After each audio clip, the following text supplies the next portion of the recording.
నా ఇల్లేగా, మా ఇంట్లోనే ఉన్నాను, హైదరాబాద్లో ఉన్నాను.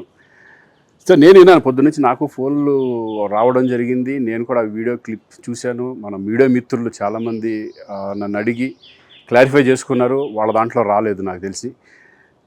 చాలా ఇట్లా శ్రీకాంత్ ఇలా బెంగళూరులో రేవ్ పార్టీకి వెళ్ళాడు, హేమ వెళ్ళింది, ఈ టైప్లో ఏవో వచ్చినాయి.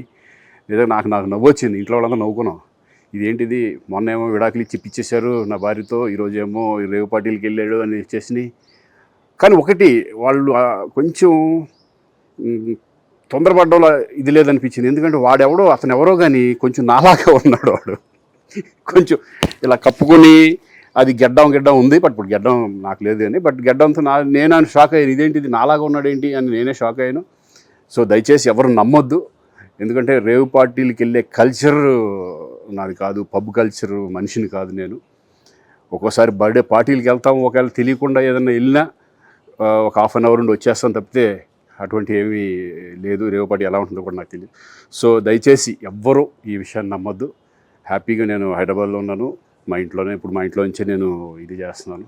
సో దయచేసి మీడియా మిత్రులందరికీ కూడా నేను చెప్పేది ఏంటంటే, ఏ విషయం కరెక్ట్గా తెలుసుకోకుండా మీరు కూడా థంబ్నైల్స్ పెట్టేసేసి, నా బొమ్మ వేసేసి రేవ్ పార్టీలో పట్టుబడ్డ శ్రీకాంత్ ఈ టైప్లో వేస్తున్నారు. కాబట్టి దయచేసి ఎవరు నమ్మొద్దు.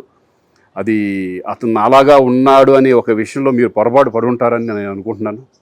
దయచేసి అది నేను కాదు. Thank you. ఇటువంటి అన్నీ కూడా నిజంగా కొంతమంది, వాళ్ళందరికీ నిజంగా థ్యాంక్స్ చెప్పుకుంటున్నాను నేను. కొంతమంది మీడియా మిత్రులు నాకు డైరెక్ట్గా తెలుసు కాబట్టి, వాళ్ళ ఫ్రెండ్స్ లాగా నన్ను ఇచ్చేస్తారు కాబట్టి, వాళ్ళందరూ నన్ను డైరెక్ట్గా అడగడం, నేను చూసి ఇద్దరు నవ్వుకోవడం, వాళ్ళు వాళ్ళ దాంట్లో వేయకుండా చూశారు కొంతమంది. వాళ్ళందరూ కూడా నేను థ్యాంక్స్ చెప్పుకుంటున్నాను. దయచేసి ఇవన్నీ నమ్మొద్దు.